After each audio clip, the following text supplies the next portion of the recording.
요즘 삼성전자 반도체를 바라보는 시선이 예전 같지 않습니다. 30년 넘게 부동의 1위를 지켜온 삼성이 시가총액과 수익성 면에서 SK하이닉스와 TSMC에 뒤처지는 초유의 사태가 현재 현실로 다가왔거든요. 그동안 메모리 시장을 지배했던 삼성의 성공 방정식이 왜 AI라는 거대한 파도 앞에서는 힘을 쓰지 못하는 걸까요? 이번 위기는 단순히 기술력 한계 때문이 아닙니다. 경직된 의사결정 구조와 소통이 단절된 조직 문화라는 내부의 적이 결국 HBM 굴욕이라는 결과를 낳은 것은 아닌지 냉정하게 분석해봐야 합니다. 삼성전자가 국가 전체 수출의 약 20%를 책임지고 있는 만큼 이 위기는 단순히 한 기업의 문제를 넘어 대한민국 경제의 근간을 흔들 수 있는 중대한 사안입니다. 오늘 우리가 삼성의 위기에 반드시 주목해야 하는 이유, 지금부터 그 내막을 자세히 살펴보겠습니다. 여러분, 요즘 뉴스나 인터넷 커뮤니티를 보면 삼성전자가 반도체 시장에서 예전만 못하다는 이야기나 위기론이 정말 많이 들리죠? 한국 경제의 든든한 버팀목이었던 만큼 많은 분이 걱정 섞인 시선으로 지켜보고 계실 텐데, 사실 삼성이 지금의 독보적인 자리에 오르기까지는 정말 영화 같은 대단한 역사가 있었습니다. 우리가 지금의 위기를 제대로 이해하려면 먼저 삼성이 어떻게 전 세계를 호령하게 되었는지 그 찬란했던 시절부터 짚어볼 필요가 있어요. 시간을 거슬러 올라가 1992년으로 가볼까요? 당시 삼성전자는 세계 최초로 64메가 D램 개발에 성공하며 전 세계 반도체 업계를 발칵 뒤집어 놓았습니다. 이건 단순히 기술 하나를 새로 만든 수준이 아니라 당시 시장을 꽉 잡고 있던 일본 기업들을 제치고 주도권을 한국으로 가져온 역사적인 사건이었거든요. 이때부터 삼성은 남들이 1만큼 앞서갈 때 홀짜 2만큼, 3만큼 앞서 나가는 이른바 초격차 전략을 본격적으로 펼치기 시작했습니다. 무려 30년이 넘는 시간 동안 메모리 시장에서 누구도 넘볼 수 없는 철옹성을 쌓아 올린 셈이죠.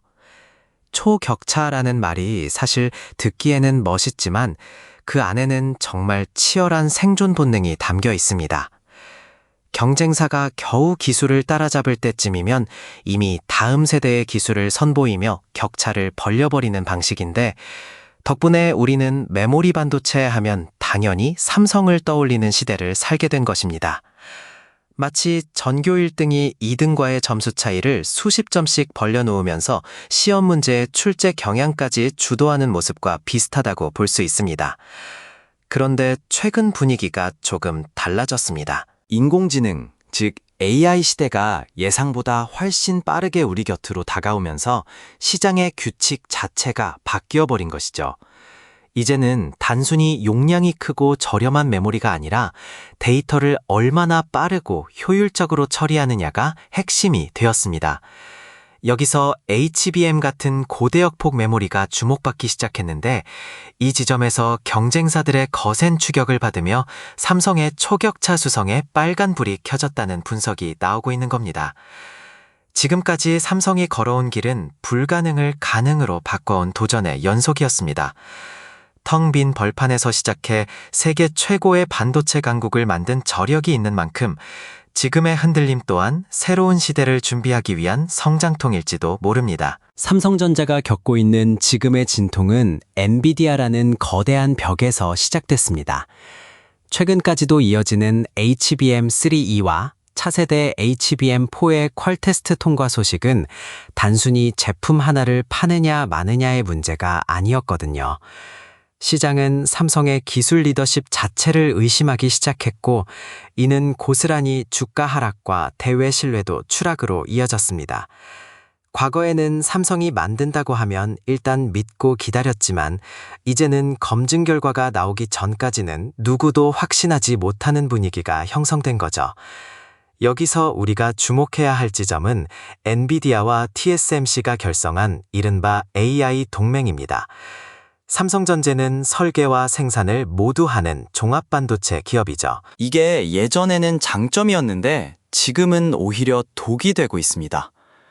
고객사인 엔비디아 입장에선 내 설계도를 맡겼을 때 잠재적 경쟁자가 될 수도 있는 삼성보다는 오직 위탁 생산만 전문으로 하는 TSMC가 훨씬 편안한 파트너일 수밖에 없습니다.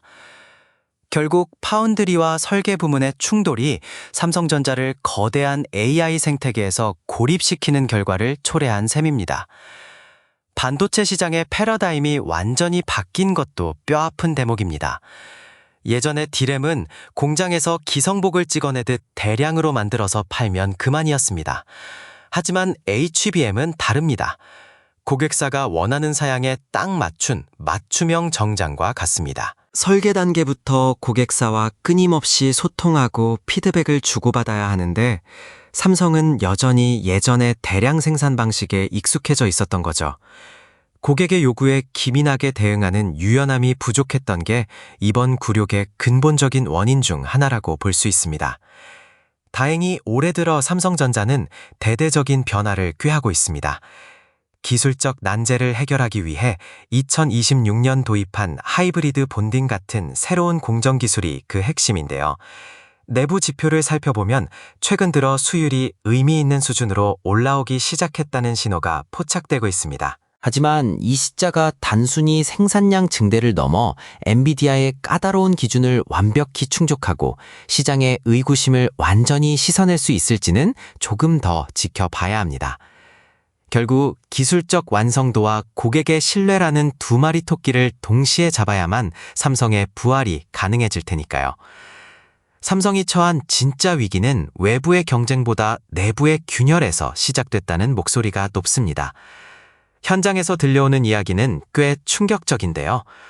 과거에는 엔지니어들이 기술적 완성도를 위해 끝까지 밀어붙이는 문화가 있었다면 어느 순간부터 재무나 관리 전문가들이 의사결정의 중심에 서게 됐습니다. 당장 눈앞의 분기별 실적과 영업이익 숫자를 맞추는 데 급급하다 보니 실패 가능성이 있는 과감한 R&D 투자는 설 자리를 잃게 된 거죠.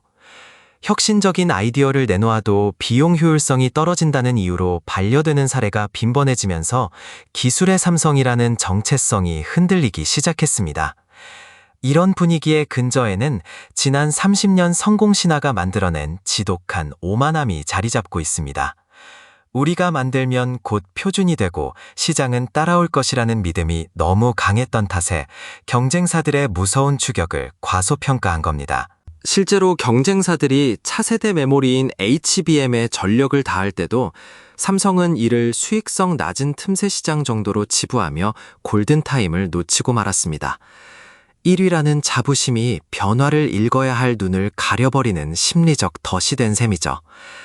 결국 이런 내부적인 답답함은 핵심 인재들의 대거 이탈로 이어지고 있습니다. 삼성 반도체의 허리 역할을 하던 숙련된 엔지니어들이 더 나은 대우와 연구 환경을 찾아 SK 하이닉스나 마이크론으로 둥지를 옮기고 있어요. 심지어 파격적인 조건을 내건 중국 기업들로 이직하는 사례도 늘면서 국가적인 기술 유출 우려까지 현실화되고 있습니다. 사람이 빠져나간다는 건 단순한 인력 손실을 넘어 수십 년간 축적된 공정 노하우가 통째로 경쟁국과 경쟁사로 넘어간다는 것을 의미하기에 그 타격은 상상 이상으로 큽니다. 여기에 최근 불거진 성과급 차등 지급 논란과 노사 갈등은 조직의 사기를 바닥까지 떨어뜨렸습니다. 과거 밤을 새워서라도 세계 최고를 만들겠다는 이른바 헝그리 정신은 이제 옛말이 되었습니다. 정당한 보상과 존중이 따르지 않는 헌신은 거부하겠다는 분위기가 젊은 세대를 중심으로 확산하면서 조직 전체의 역동성이 눈에 띄게 줄어든 거죠. 회사가 직원을 소모품처럼 여긴다는 박탈감이 커지면서 한때 삼성을 지탱하던 강력한 실행력은 이제 찾아보기 힘든 상황이 되었습니다. 삼성이 이 거대한 파고를 넘기 위해 준비 중인 첫 번째 시나리오는 올해 하반기로 예정된 HBM4의 성공적인 양산입니다. 단순히 제품을 내놓는 수준을 넘어 시장에서는 파운드리 사업부 분사라는 아주 파격적인 지배구조 개편안까지 조심스럽게 흘러나오고 있어요. 설계와 생산을 모두 하는 종합반도체 기업이라는 타이틀이 지금은 오히려 고객사와의 신뢰관계에서 걸림돌이 되고 있기 때문이죠. 만약 삼성이 과감하게 파운드리를 떼어내고 메모리 전문성을 극대화하는 결단을 내린다면 HBM4는 삼성의 부활을 알리는 결정적인 반전 카드가 될 가능성이 높습니다. 두 번째는 HBM 이후의 먹거리인 CXL, 즉 컴퓨트 익스프레스 링크 시장을 선점하는 전략입니다. AI 서버의 용량 한계를 극복할 이 차세대 인터페이스 기술에서 삼성이 주도권을 잡는다면 HBM에서 겪었던 실책을 단번에 만회할 수 있습니다. 이미 표준화 작업에서 앞서가고 있는 만큼 새로운 판이 깔리는 시점을 노려 다시 한번 메모리 1위의 위험을 증명하려 할 겁니다. 여기서 우리가 꼭 기억해야 할 반면교사가 있습니다. 바로 과거의 왕좌를 잃어버린 인텔의 사례입니다. 삼성이 제2의 인텔이 되지 않으려면 지금 당장 성과가 나지 않는 비주력 사업부들을 과감하게 정리하고 AI 반도체와 핵심 공정 기술에 모든 자원을 쏟아부어야 합니다. 모든 걸 다 잘하려다가는 결국 어느 것 하나도 1등을 지키지 못한다는 뼈아픈 교훈을 잊어서는 안 됩니다. 마지막으로 우리 투자자분들은 이제 삼성전자를 무조건적인 신뢰의 대상이 아닌 철저한 분석의 대상으로 바라봐야 합니다. 앞으로 삼성 주식을 볼 때 꼭 확인해야 할 3가지 지표가 있어요. 첫째는 글로벌 빅테크 기업들의 품질 테스트를 얼마나 빠르게 통과하느냐. 둘째는 파운드리 부문의 수주 잔고가 실제로 매출로 이어지느냐. 마지막으로 핵심 연구 인력들이 다시 삼성으로 모여들고 있느냐입니다. 이 3가지 지표가 긍정적으로 돌아설 때 비로소 우리는 다시 삼성의 전성기를 기대해 볼 수 있을 겁니다. 과거 1993년 이건희 회장은 마누라와 자식 빼고 다 바꾸라는 프랑크푸르트 선언으로 잠자던 삼성을 깨웠습니다. 하지만 30년이 넘게 흐른 지금 삼성은 그때보다 더 절박한 선택의 기로에 서 있습니다. 사옥 로비에 적힌 화려한 문구들은 여전히 기술의 삼성을 외치고 있지만 실제 개발 현장에서 들려오는 목소리는 사뭇 다릅니다.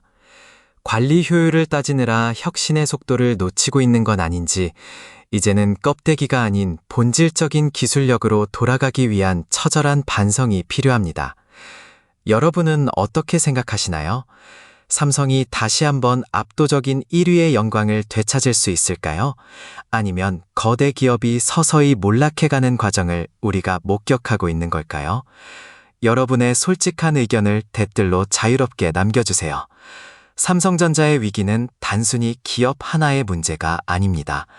우리 집 지갑 사정부터 노후 자금까지 직접적인 영향을 미치는 실질적인 경고등입니다. 오늘 분석이 여러분의 소중한 자산을 지키는데 도움이 되었길 바랍니다.